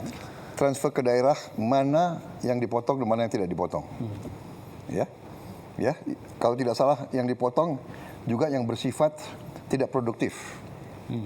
Dan saya ingin jelaskan, waktu pertama kita lakukan efisiensi, kita menghemat 308 triliun dari pusat sebagian besar, ya. Dan dari mana itu? Dari semua pengeluaran yang akal-akalan. Keyakinan saya itu semua 308 ini kalau tidak potong, ini ke arah korupsi. Pak Muhammad, saya kembali ke dasar, ya. Saya akan kembali ke dasar. Bapak kan ekonom. Kalau kita bicara ekonomi Indonesia, selalu keluar angka ICOR. Betul. Ya, incremental capital output ratio. ICOR kita 6,5. Ya, tinggi sekali. Dibandingkan dengan Korea, mereka itu 4. Singapura 4. Kalau tidak salah Thailand 4, India 5. Artinya apa? Kalau kita lihat kita 6, Korea 4, Singapura 4. Arti itu adalah 4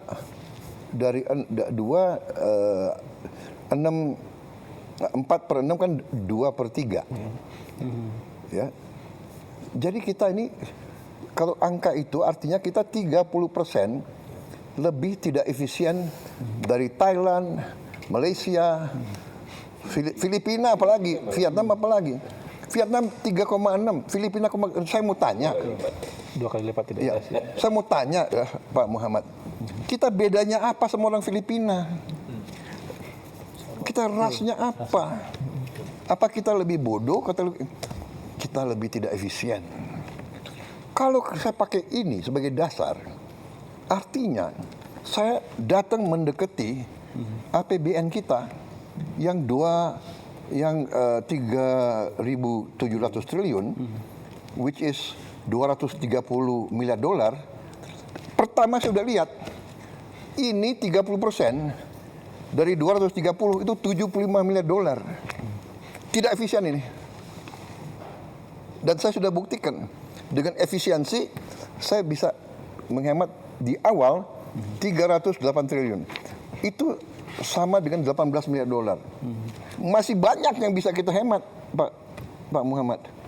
Banyak sekali yang bisa kita hemat. Coba, masa kita ada biaya seremonial?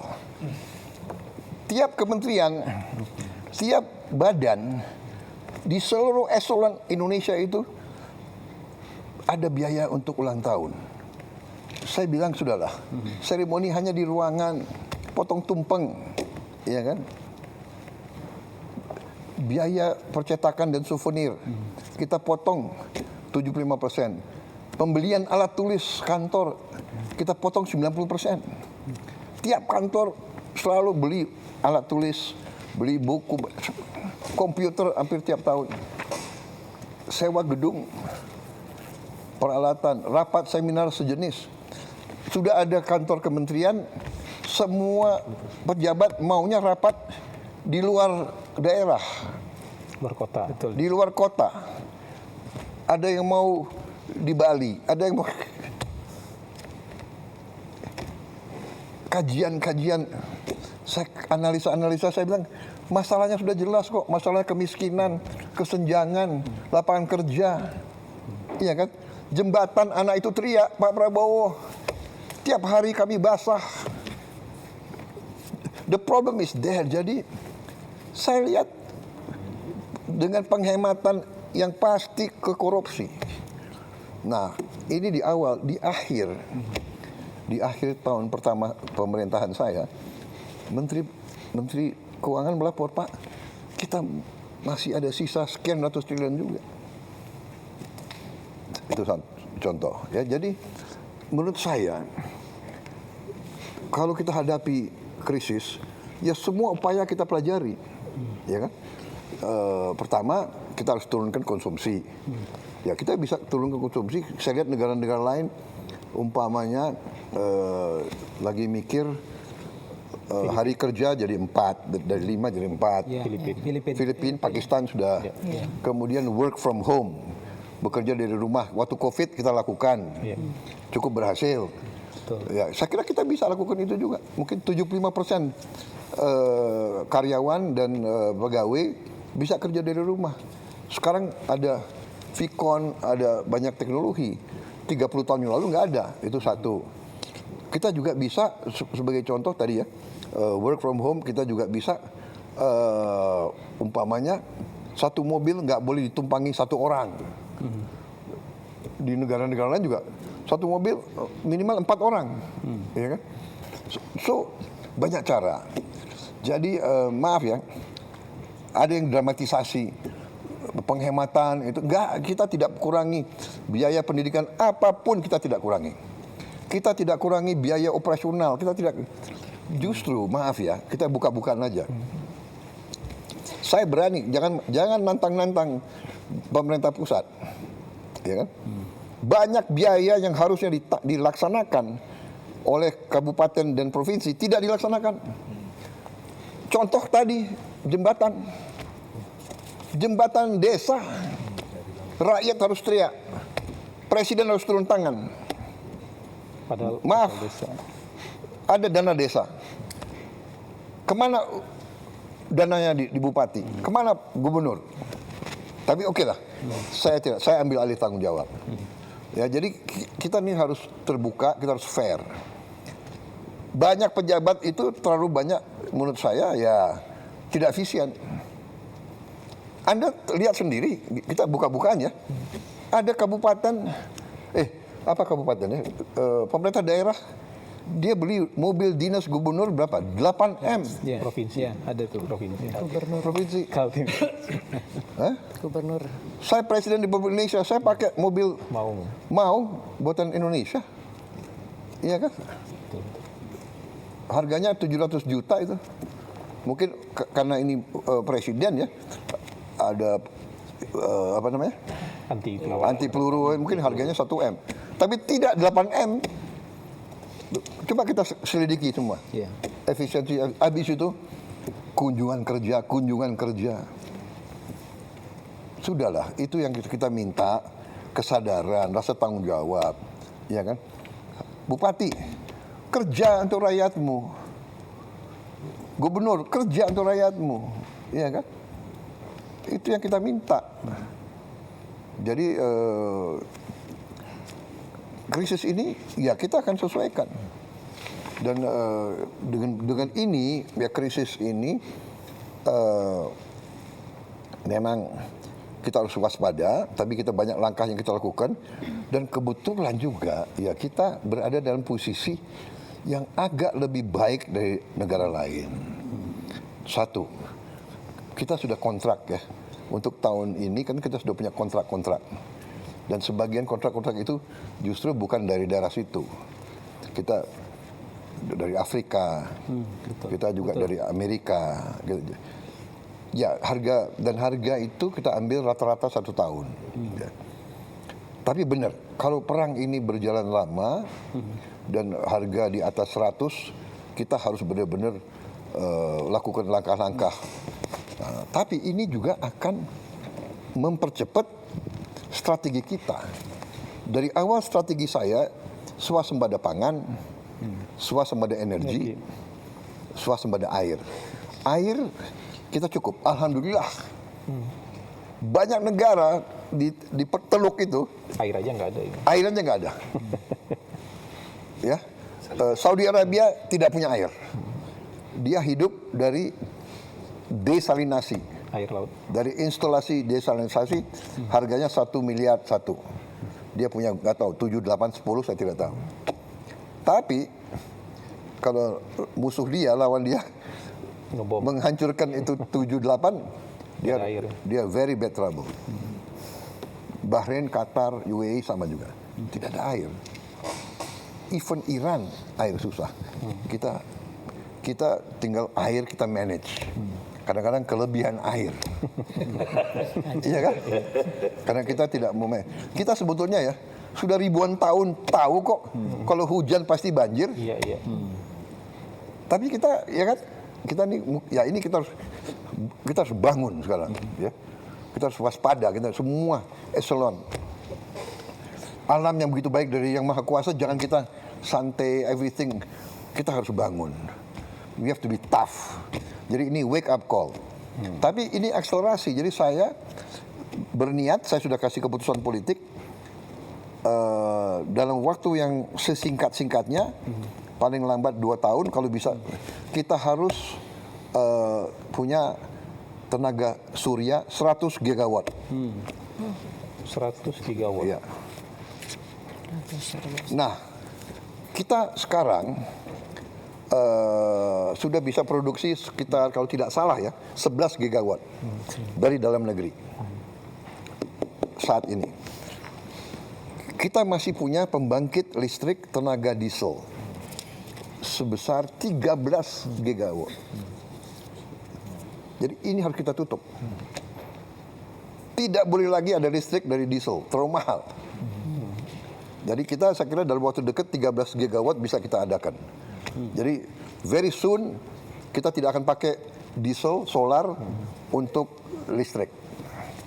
Itu penghematan kita pertama. Tapi the whole plan is semua motor kita akan kita konversi menjadi motor listrik. Semua mobil, semua truk, semua traktor harus tenaga listrik. Jadi nanti orang kaya yang punya Lamborghini, Ferrari, silakan lo pakai bensin, lo bayar aja harga dunia. Mau $200, ya kan? Terus lo orang kaya kok. Yang lain kita sudah bikin simulasi. Ternyata yang naik motor, kalau dia pakai listrik, pengeluarannya tinggal 20%, 1/5. Jadi this is our game changer. Ini game changer. Cina, Tiongkok, dia sudah punya 800 gigawatt. Dia the most advanced in tenaga surya. Untuk solar panel. Besar-besar. 100 Wah, saya pernah ingat, saya nggak tahu ya, 10 tahun atau berapa tahun yang lalu saya di Beijing, siang-siang kuning. Kalau nggak salah sebelum Olimpiade itu. Oh iya. Smog. Smognya kuning siang hari. Kita nggak berani keluar. Ya. Sekarang Clean. clean. Jadi dia very advanced. Dia punya hydro, kita punya hydro. Hydro lebih mahal dan lebih lama. Kita punya geothermal juga agak lebih lama. Kita punya mini hydro agak lumayan, mini hydro. Tapi kita punya, kalau tenaga surya itu bisa cepat, dan yang kita punya keunggulan, maaf, saya diejek kan, ini presiden sawit. Ya, saya bangga, saya jadi presiden negara yang penghasil kelapa sawit terbesar. Dari kelapa sawit, kita bisa menghasilkan solar. Bensin juga bisa. Dari kelapa sawit bisa bensin juga. Aftur juga bisa. Aftur dari kelapa sawit. Jadi we are in a better position than many countries. Tapi benar, 1 tahun ini kita harus benar-benar waspada. Ya mau tidak mau kita harus semua merasakan kita kurangi konsumsi BBM. Ya, tapi ya kita harus siap kemungkinan paling jelek karena ya Iran kan dia mau bela diri. Cara dia bela diri ya dia harus tutup Hormuz. Iya kan? Dan dia harus membuat istilahnya negara yang nyerang dia menyesal. Dan target dia ya, BBM crude oil $200. Dia ngomong begitu kok. Tapi sekarang berkisar naik turun ya. 100 lah kira-kira. 100, 110, 112. Karena juga masih banyak sumber lain gitu. Ya kan, masih. Tapi still bagi kita berat kalau memang benar. Kalau di atas, kalau pakar-pakar yang tim saya mengatakan kalau di atas 90, 95 itu berat bagi kita. Ya. Kan sudah 3 perang teluk Pak. Yang pertama, kedua kan yang 91 dan 2003. Nggak terlalu berdampak. Yang paling berdampak embargo OPEC Pak, 73 ke 74. 3 kali lipat dalam setahun, 300%. Dan itu long lasting. Kita dapat bonansa kan net ekspor. Dan ingat ya kita punya batu bara yang masih banyak. Batu bara untuk listrik itu paling murah sebetulnya. Batu bara lebih murah tapi tenaga surya. Lingkungan buruk Pak. Hah? Batu bara secara lingkungan buruk. Lingkungan buruk. Tapi namanya krisis kan. Ya. Mbak Nana kayaknya giliran mau nanya. Silakan. Udah langsung nyambar itu. Iya, sebetulnya saya masih ingin menyambung dari Bang Faisal, tapi saya pindah haluan dulu Pak. Baru kemudian nanti mungkin kita bisa kembali. Bukan ekonomi, tapi isu yang juga luar biasa penting Pak. Aktivis kontras Pak, bernama Andri Yunus, disiram air keras, mengalami luka serius. Luka bakar hampir 20%. Kornea matanya sebelah kanan juga rusak. Kapolri sudah mengatakan mendapatkan instruksi langsung dari Pak Presiden untuk mengusut kasus ini. Dan saya juga ingin mengutip Menteri Koordinator Hukum, Menteri Bapak Pak Yusril, Komnas HAM, Komisi 3 DPR, semuanya menilai ini bukan sekedar tindak kriminal Pak Presiden, tetapi ini serangan terhadap demokrasi, serangan terhadap pembela HAM. Saya ingin tahu posisi Bapak, apakah setuju dengan penilaian itu Pak? Ya pastilah. Ini terorisme. Iya kan? Tindakan biadab harus kita kejar, harus kita usut. Harus kita usut.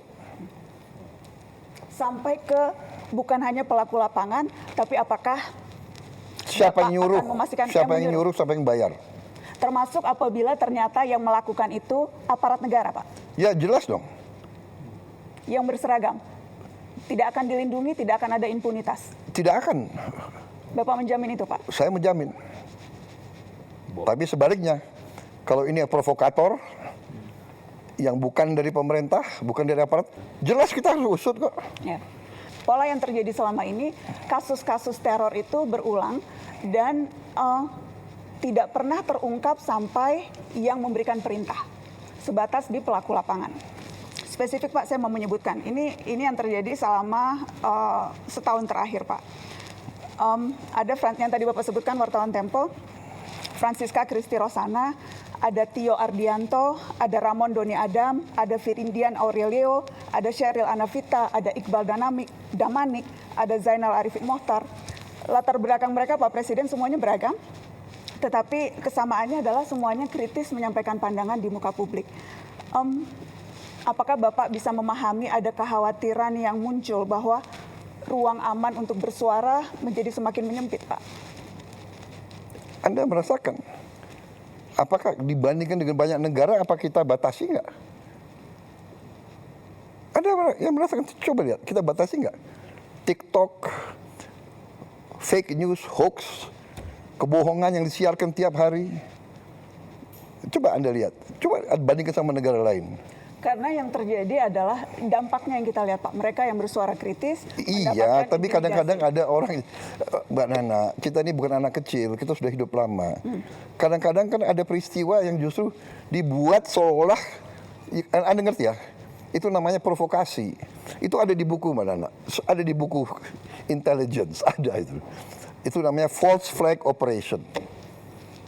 Iya kan? Melakukan aksi teror seolah yang lakukan orang Palestina, tapi yang lakukan bukan orang Palestina, yang lakukan Mossad. Itu terjadi. Sebetulnya Anda paham ya? Iya. Jadi sama juga ini. Ini mau mengarah bahwa rezim kita otoriter. Sebetulnya Iya kan? spekulasi-spekulasi itu muncul karena ketidakadaan jawaban Pak Presiden. Jadi kerap kali kasus-kasus yang terjadi ini berhenti begitu saja, tidak terselesaikan. Sehingga kemudian muncullah begitu persepsi publik bahwa wah kalau ini tidak selesai berarti ini ada unsur negara yang bermain dan sebagainya. Karena, karena tidak ada jawaban maka kemudian saya ingin menjamin, saya ingin membangun Indonesia yang beradab, ya. Itu cita-cita saya. Saya ingin membangun pemerintah yang bersih. Saya ingin punya polisi yang bersih, jaksa yang bersih, intelligence yang bersih. Anda tahu, saya mau tanya sekali lagi ya, saya ini korban juga. Tapi saya itu berpikir yang besar, concern rakyat, pangan, energi, benar nggak? Dengan perang, harga pangan bisa naik. Tapi saya mau tanya, ini bulan Ramadan, harga pangan terkendali atau tidak? You know, I think we are doing a good job. Ya, jadi percayalah, saya tidak akan mengizinkan hal-hal seperti itu terjadi. itu yang ingin kami dengar Pak. Iya. Percayalah, saya dipilih oleh rakyat untuk membela rakyat. Tapi kita waspada. Saya minta diusut benar. Ya. Justru sampai aktornya. Iya, sampai aktornya. Saya rasa pernyataan Pak Presiden sudah boleh soal yang itu ya. Dan berarti Bapak tadi bicara secara tegas tidak boleh ada warga yang diintimidasi, yang diteror karena mengkritik pemerintah. Tidak boleh. Jaminan langsung dari Presiden Republik Indonesia. Kalau wewenang ada, itu saya lakukan. Ya. Bapak, apakah memberikan tenggat waktu ke Kapolri Pak untuk pengusutan kasus ini? Ya, saya ini orang realistis dan saya orang yang adil. Dari segi kapasitas, kita biarkanlah mereka bekerja. Ya. Tapi tidak hanya Polri, banyak lembaga lain juga harus bekerja. Ya. Lembaga lain penegak hukum juga yang Iya, di luar penegak kepolisian. hukum, ya kan? Apakah Bapak terbuka dengan ide membentuk tim independen untuk membackup ini, Pak? Kita bisa pertimbangkan. Kita bisa pertimbangkan. Asal independen ya. Independen. Ya, jangan semua LSM yang sudah a priori benci sama pemerintah yang dapat uang dari luar negeri, ya kan? Ya kan? Saya rasa Kalau jawaban- Anda mau bicara apa adanya, saya juga bicara apa adanya, gitu. Iya kan? Tapi yang jelas malam ini kami sudah mendengarkan langsung statement bold, dari Presiden. Presiden sangat bold. Begini, Tegas soal hal saya itu ingin karena- menegakkan hukum. Saya ingin menegakkan hukum. Bagaimana kita tegakkan hukum kalau kita biarkan seperti ini? Kalau itu dari aparat. Dan saya ingin kasih tahu bahwa memang aparat kita ya banyak kekurangannya. Kita menemukan deep state, kita menemukan ada dirjen-dirjen yang berani ngelawan menteri. Akhirnya kita pecat kan, banyak sekali dirjen-dirjen. Ada dirjen-dirjen yang merasa untouchable. Ada lembaga-lembaga yang merasa nggak boleh diaudit. Ini pekerjaan tidak ringan. Tapi kan saya tidak mau sedikit-sedikit mengeluh atau sedikit-sedikit mencari simpati rakyat. Ya ini pekerjaan saya dilantik untuk itu, saya bersihkan. BUMN saya sedang bersihkan. BUMN selama ini salah satu kebobolan kita paling besar. Jadi dari Mbak Nani, memang ini masalah Indonesia gitu loh. Di mana-mana, ya kan? Jadi tapi percayalah bahwa tidak ada niat dari pemerintah, apalagi yang saya pimpin, untuk lakukan seperti itu. Come on, apa sih? Benar nggak? Rakyat kita nggak bodoh. Saya mau ingatkan ya, sampai hari ini rakyat yang di bawah itu dukung saya. Persis yang disampaikan tadi Pak Dede.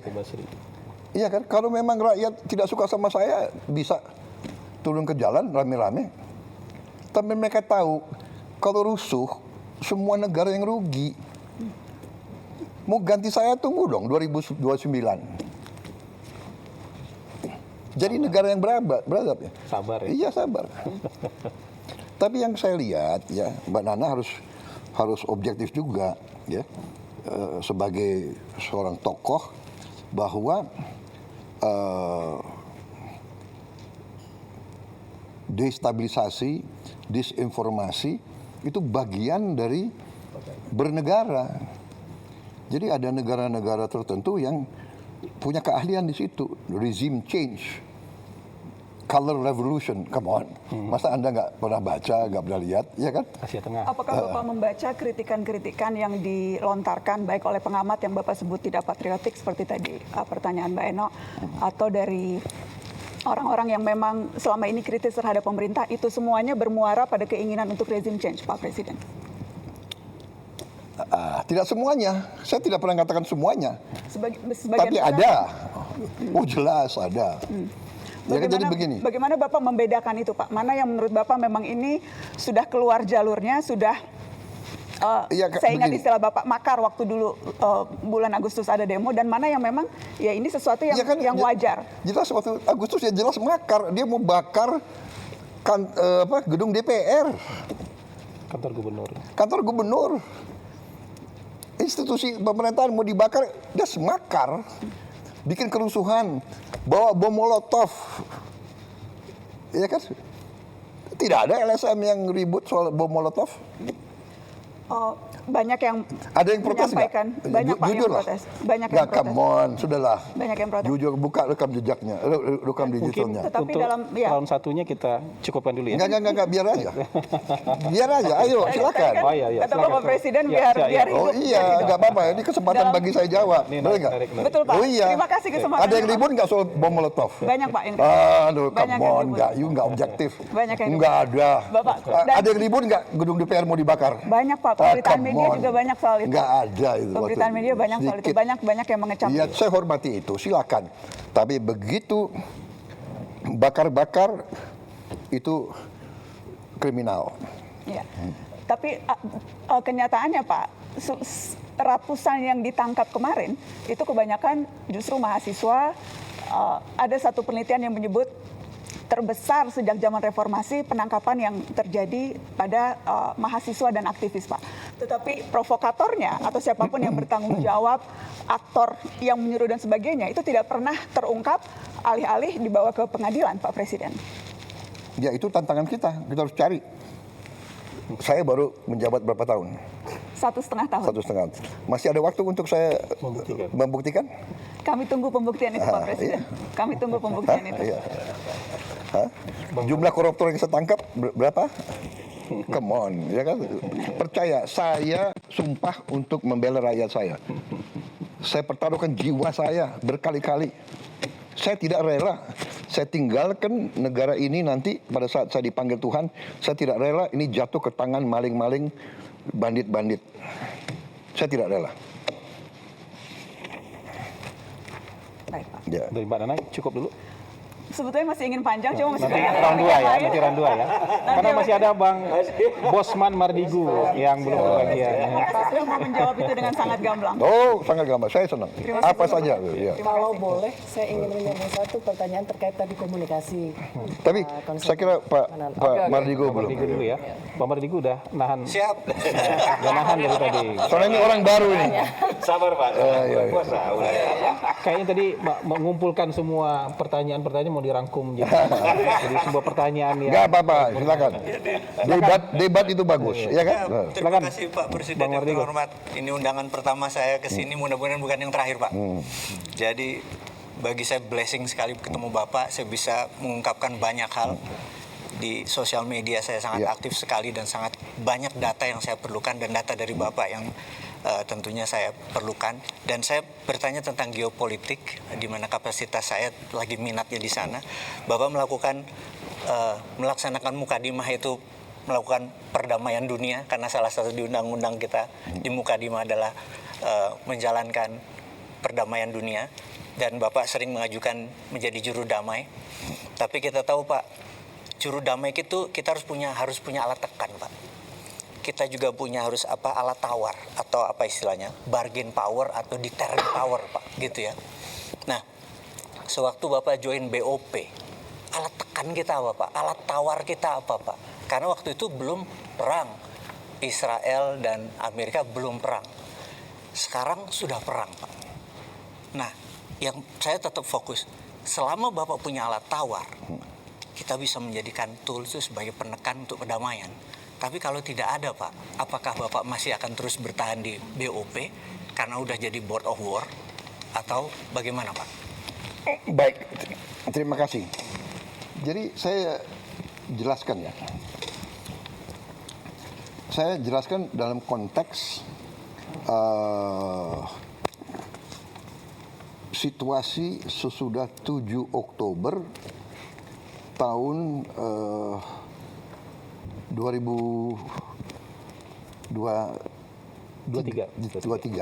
7 Oktober 2023. Terjadi serangan oleh Hamas Ya. Oh, di malam yang dan Kippur, ya. pembalasan dari Israel yang luar biasa. Betul. Bisa dikatakan gila-gilaan itu, ya. 7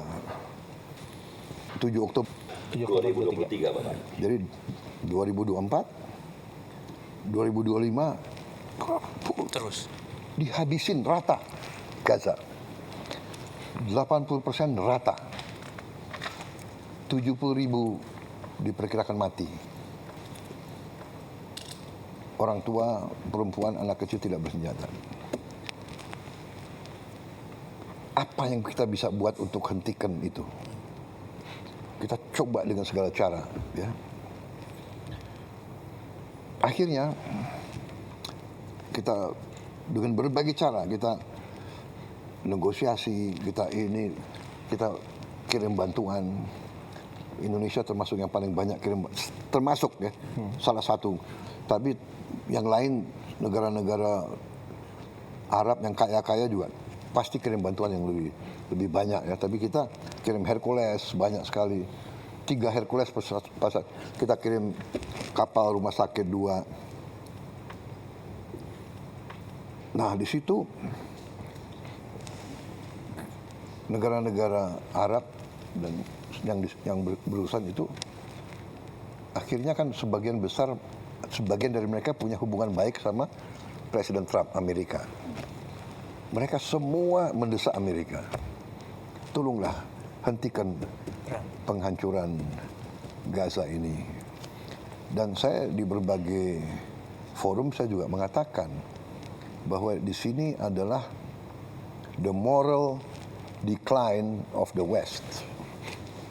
Ya, bahwa negara Barat, waktu itu Amerika sama Eropa jadi satu masih yang selalu mengajarkan kepada kita HAM, selalu mengajarkan kita demokrasi. Saya jarang dengar itu LSM yang kritik pemboman di Gaza itu. Maaf ya, aku boleh sindir juga kan. Kalau yang menyangkut negara Barat nggak mau, mereka terlalu banyak ya. Sekali lagi saya bukan anti Barat loh, tapi I know what's happening, you know. Jadi akhirnya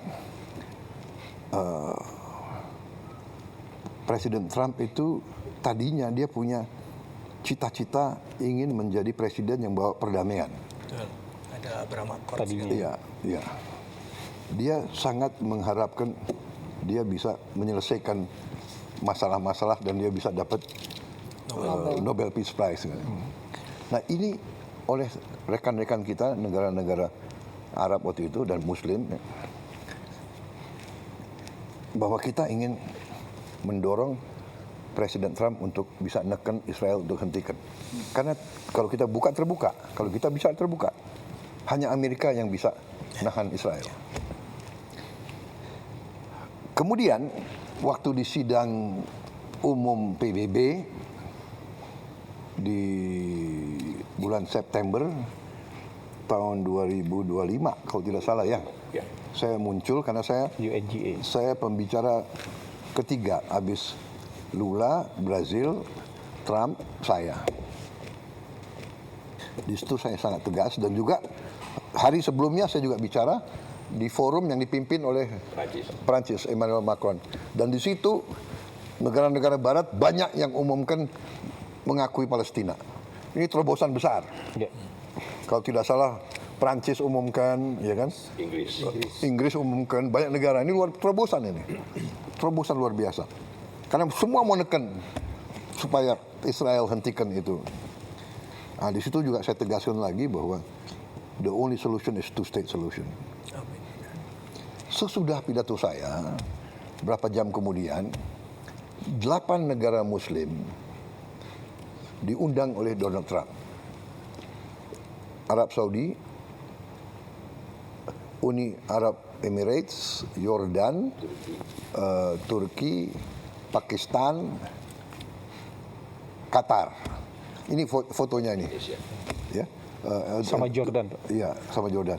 Jadi yang mimpin waktu itu Donald Trump dan Erdogan, dua co-chair the meeting. Jadi di situ Mesir Perdana Menterinya hadir, Pakistan Perdana Menteri, Raja Abdullah sendiri hadir, adiknya MBZ hadir, dia kalau tidak salah duta besar di Washington, saya dan Emir Tamim. Ini juga Menteri Luar Negeri Arab Saudi. Di situ dia minta Witkoff nggak salah duduk di belakang itu, nggak kelihatan di belakangnya besan ya. Dia bacakan 21 point plan of Trump. Tak. Kita pelajari, kalau nggak salah ada paragraf ke-19 kalau tidak salah ya. 19 ya. Jadi dia bicara macam-macam, interface dialog, tapi paragraf ini yang menentukan bagi kita. While Gaza redevelopment advances and when the Palestinian Authority, ya, Palestinian Authority jadi pemerintah yang mimpin Palestina sekarang, reform program is faithfully carried out, the conditions may finally be in place for a credible pathway to Palestinian self-determination and statehood, which we recognize as the aspiration of the Palestinian people. Ke-20, the United States will establish a dialogue between Israel and the Palestinians to agree on a political horizon for peaceful and prosperous coexistence. Jadi, kita lihat, wow, ini 19 dan 20 ada peluang, walaupun kita tahu ini sedikit. Akhirnya kita berdelapan diskusi. Kita dukung ini atau tidak. Akhirnya dalam lobby-lobby sebelum ini kita bilang, kita dukung ini. Ini. Habis itu Emir Tamim kita tunjuk sebagai juru bicara kita. Akhirnya setelah dibacakan Emir Tamim atas nama kita, karena kita sebelum meeting ini kita sudah dikasih Pointsnya ya. poin. Pak, sorry Pak, ini resolusi UN Council ya Pak? Jadi Iya, resolusi tapi berdasarkan plan itu. Step itu. berdasarkan, jadi poin-poin ini poin yang BOP atau poin US Council Pak? Pertama ada halaman ini ada di poinnya Trump. Oh, oke. Yang dimasukin ke resolusi itu. I see. Nah, akhirnya Emir Tamim bilang, Mr. President, we like your plan. Ya, plannya Trump kan jadi 20, pertama 21, akhirnya jadi 20 dan sebagainya. Tapi anyway, we like your plan.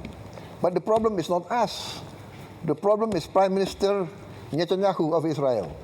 Nah, di situ Trump bilang, dia bilang begini, dia lihat ke kita, Emir Tamim kan di sebelah saya, dia let me take care of Prime Minister Netanyahu. Dia, let me take care of Prime Minister. I will convince him. Jadi dia kasih jaminan ke kita, dia yang akan menggait Perdana Menteri Netanyahu.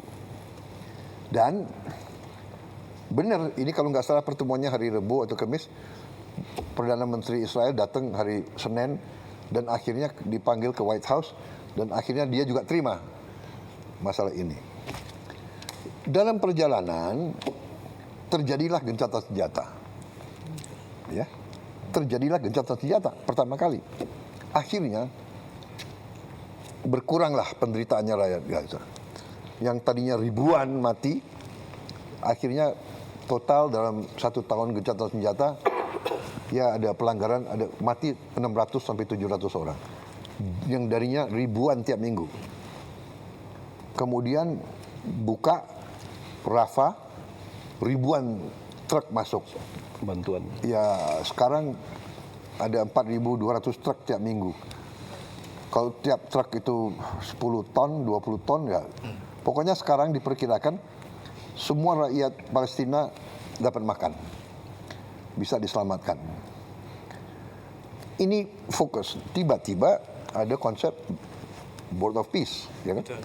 Jadi, nah Board of Peace ternyata rencana itu yang tidak ada Board of Peace itu dimasukin ke Dewan Keamanan. Resolusi Dewan Keamanan. Resolusi 2803 yang tidak diveto oleh siapapun. Berarti Rusia dan Cina ikut mendukung. Walaupun tidak eksplisit. Dia abstain, tapi dia mengizinkan resolusi ini.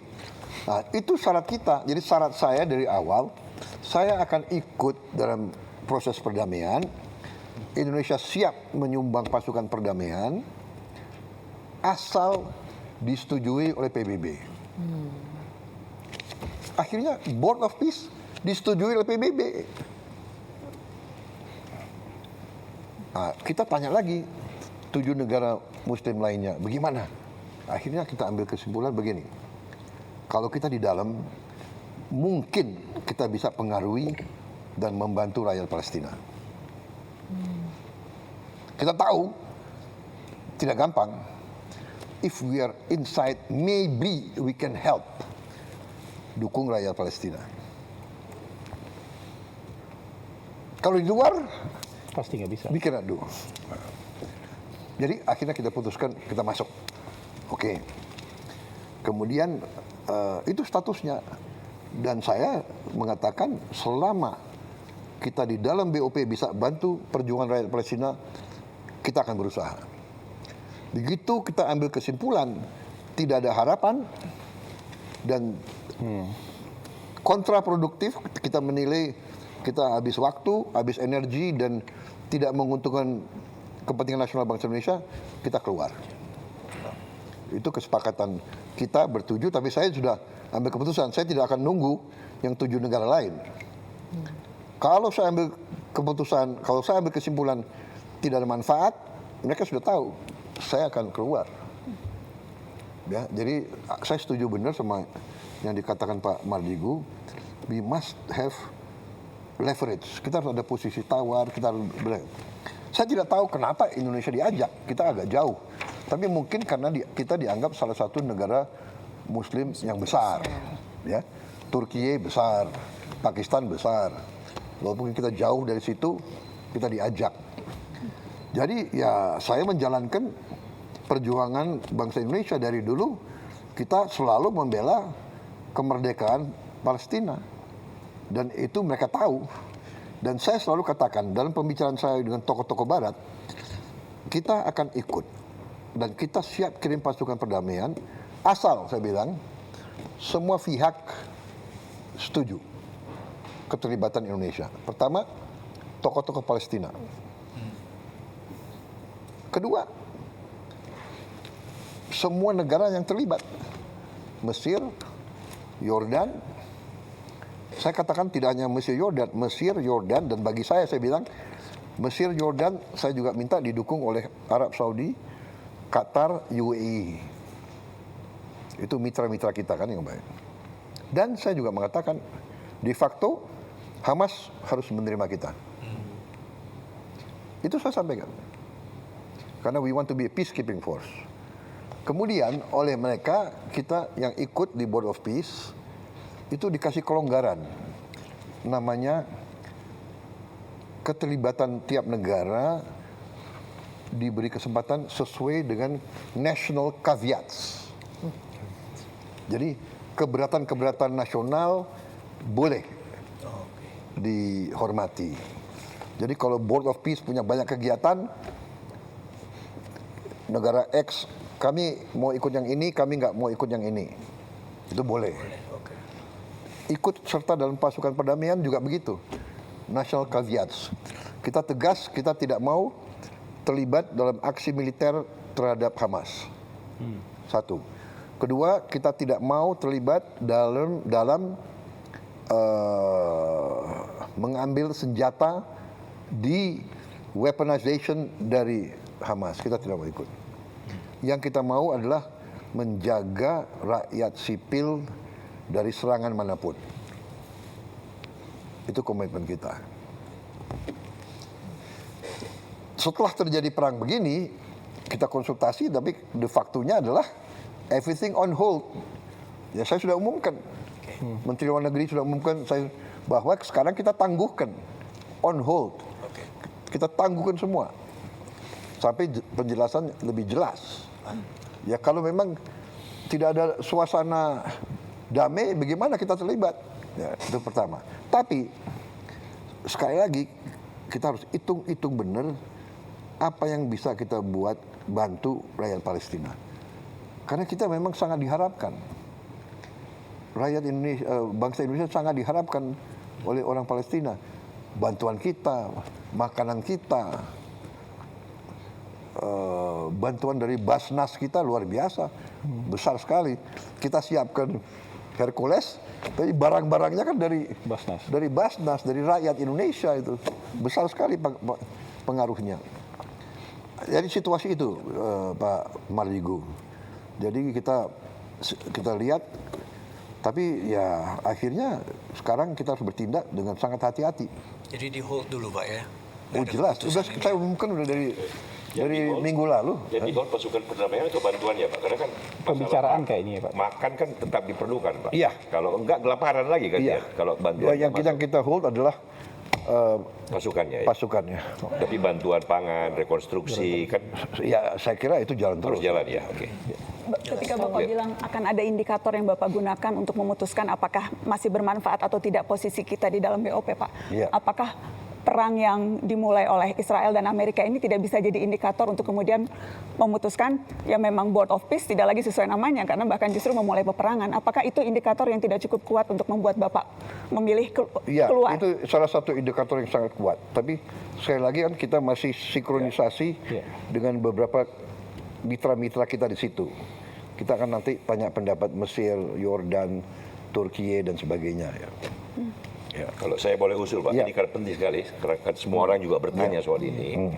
It will be unwise kalau kita directly relate masalah bantuan rekonstruksi Palestina dengan dinamika terbaru, karena di BOP kan urusan rekonstruksi Gaza, dan kita berpartner dengan begitu banyak negara yang lain, termasuk yang juga mendapat masalah tanpa sengaja walaupun tidak mau terlibat perang seperti Qatar, Uni Arab. Jadi mereka kan juga harus kita dengar, karena kita bersahabat kepada semua.